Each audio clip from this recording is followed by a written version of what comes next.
Assalamualaikum warahmatullahi wabarakatuh. Perkenalkan, kami dari kelompok 1 akan membahas tentang pengantar analisis laporan keuangan. Kami terdiri dari 4 anggota. Yang pertama Agus Ina Wahyuningsih, yang kedua Deva Puspitasari, yang ketiga Nur Hanifah, dan yang terakhir adalah Sulianti. Sebelum kita masuk ke dalam materinya, saya akan menjelaskan ada 4 materi pembahasan yang akan kami bahas pada presentasi kali ini. Yang pertama, kita akan mengetahui pengertian laporan keuangan. Yang kedua, kita akan mengetahui tujuan laporan keuangan. Yang ketiga, komponen apa aja yang ada di dalam laporan keuangan. Yang keempat, pengguna laporan keuangan. Selanjutnya, saya akan menjelaskan tentang pengertian laporan keuangan, yaitu daftar sistematis yang terstruktur yang disusun melalui siklus akuntansi yang memuat informasi keuangan berguna bagi sebagian besar pengguna dalam pengambilan keputusan ekonomi. Selanjutnya, secara umum adalah berkas yang berisi pencatatan uang. Maksudnya adalah laporan yang berisi segala macam transaksi yang melibatkan uang, baik dalam pembelian, penjualan, maupun kredit. Biasanya laporan ini dibuat dalam periode tertentu. Penentuannya ditentukan oleh kebijakan perusahaan masing-masing. Apakah dibuat setiap 1 bulan sekali atau setiap 1 tahun sekali. Terkadang perusahaan juga menggunakan keduanya. Selanjutnya akan dijelaskan oleh Sulianti. Baiklah, selanjutnya saya akan menjelaskan tentang tujuan laporan keuangan. Pada awalnya, laporan keuangan bagi suatu perusahaan hanyalah berfungsi sebagai alat penguji suatu pekerjaan, fungsi bagian pembukuan. Akan tetapi, dengan seiring perkembangannya zaman, laporan keuangan berfungsi sebagai dasar untuk melakukan penilaian atas posisi keuangan perusahaan tersebut. Dengan menggunakan analisis tersebut, maka pihak-pihak yang berkepentingan dapat mengambil keputusan. Tujuan laporan keuangan syariah adalah menyediakan informasi yang menyangkut posisi keuangan, kinerja, serta perubahan posisi keuangan suatu entitas syariah yang bermanfaat bagi sejumlah besar pengguna dalam pengambilan keputusan ekonomi. Tujuan lainnya meningkatkan kepatuhan terhadap prinsip syariah. Yang kedua, informasi untuk evaluasi pemenuhan tanggung-jawaban manajemen. Yang ketiga, informasi kepatuhan terhadap prinsip syariah. Dan yang keempat, informasi mengenai tingkat keuntungan investasi. Selanjutnya, penggunaan dan kebutuhan informasi. Internal entitas syariah adalah jajaran direksi dan manajer. Mereka adalah pihak yang paling memerlukan informasi laporan keuangan, terutama untuk pengambilan keputusan atas kinerja yang telah dilaksanakan. Yang kedua, Dewan Pengawas Syariah. DPS berkepentingan terhadap laporan keuangan untuk mengukur tingkat kepatuhan manajemen dengan prinsip syariah. Yang ketiga, pemegang saham. Pemegang saham tertarik terhadap informasi tingkat risiko serta hasil investasi untuk menentukan apakah harus membeli, menahan, atau menjual investasi yang mereka tanamkan. Selain pemegang saham berkepentingan terhadap laporan keuangan untuk menilai kemampuan entitas syariah dalam membayar dividen. Dan yang terakhir, pemilik dana titipan atau wadiyah. Pemilik dana titipan adalah nasabah penabung. Mereka harus memastikan apakah dana yang dititipkan dapat diambil setiap saat. Hal ini terkait dengan ketersediaan dana atau kas pada entitas syariah yang ditunjukkan. Baik, di sini saya akan menjelaskan tentang pengguna dan kebutuhan informasi. Yang pertama yaitu pemilik dana syirkah.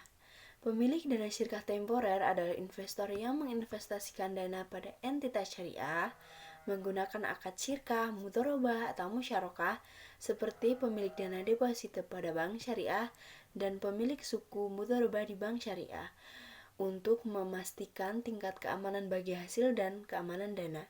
Yang kedua yaitu pembayar dan penerima dana sosial. Mereka berkepentingan terhadap informasi mengenai sumber dan penggunaan dana sosial seperti zakat, infak, sedekah, dan wakaf.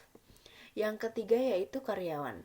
Karyawan juga berkepentingan terhadap laporan keuangan untuk mengetahui apakah entitas syariah memiliki kemampuan untuk membayar gaji, manfaat pensiun, dan kelanjutan karir. Yang keempat yaitu regulator. Regulator seperti OJK, BI, dan Kementerian Koperasi dan UKM berkepentingan terhadap laporan keuangan untuk menilai perkembangan entitas syariah dan kebutuhan penyusunan regulasi serta untuk statistik. Dan yang terakhir yaitu masyarakat, termasuk di dalamnya adalah mahasiswa untuk pihak yang berkepentingan terhadap laporan keuangan. Entitas syariah diantaranya untuk penyusunan skripsi, tesis, disertasi, dan penelitian lainnya. Yang selanjutnya yaitu asumsi dasar. Dasar accrual atau accrual basis, pengaruh transaksi diakui pada saat kejadian, bukan pada saat kas dan setara kas diterima dan disajikan lembar kerja bersangkutan. Contoh margin yang ditangguhkan atau MYDT. Penghitungan pendapatan untuk tujuan pembagian hasil usaha menggunakan dasar cash atau cash basis. Contoh hak pihak ketiga atas bagi hasil. Dasar kelangsungan usaha. Entitas syariah diasumsikan melanjutkan usahanya di masa depan dan tidak bermaksud melikuidasi dan mengurangi secara material skala usahanya. Contoh, penyusutan aktiva tetap dan biaya dibayar di muka. Karakteristik kualitatif. Yang pertama yaitu dapat dipahami. Kemudahan untuk segera dipahami oleh pengguna dengan asumsi memiliki pengetahuan yang memadai tentang aktivitas ekonomi dan bisnis akuntansi. Yang kedua yaitu relevan. Mampu mempengaruhi keputusan ekonomi pengguna dalam mengevaluasi peristiwa masa lalu, masa sekarang, dan masa yang akan datang.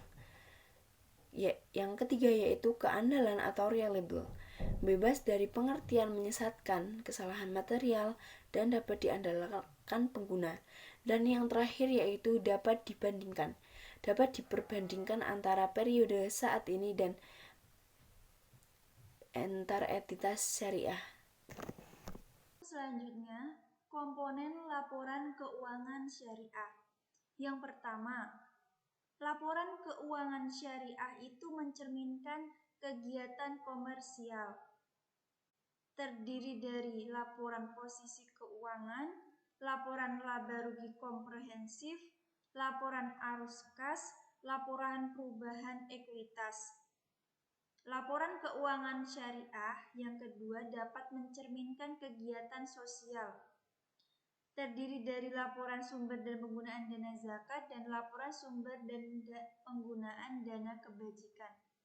Laporan keuangan syariah itu yang ketiga dapat mencerminkan kegiatan dan tanggung jawab khusus entitas syariah.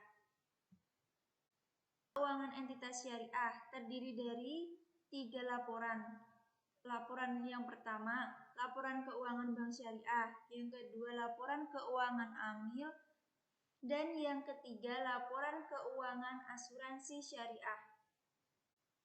Untuk laporan keuangan bank syariah itu sendiri terdiri dari beberapa laporan, di antaranya laporan posisi keuangan, laporan laba rugi komprehensif, laporan arus kas, laporan perubahan ekuitas, laporan rekonsiliasi pendapatan dan bagi hasil, laporan sumber dan penggunaan dana zakat, laporan dan sumber penggunaan dana kebajikan, catatan atas laporan keuangan.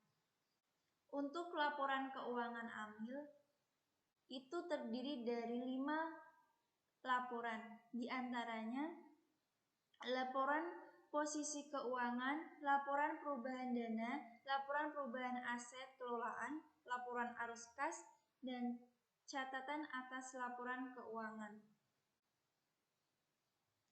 Laporan keuangan asuransi syariah terdiri dari laporan posisi keuangan, laporan laba rugi komprehensif, laporan surplus defisit underwriting dana tabaruk, laporan perubahan dana tabaruk, laporan arus kas, laporan perubahan ekuitas, laporan sumber dan penggunaan dana zakat, laporan sumber dan penggunaan dana kebajikan, catatan atas laporan keuangan. Di sini bedanya di bagian laporan keuangan syariah asuransi syariah itu terdapat laporan surplus defisit underwriting dana tabaruk dan laporan perubahan dana tabaruk. Sedangkan di laporan keuangan bank syariah itu ada laporan rekonsiliasi pendapatan dan bagi hasil. Sekian presentasi dari kelompok kami. Apabila terdapat kekurangan, mohon untuk dimaafkan. Wassalamualaikum warahmatullahi wabarakatuh.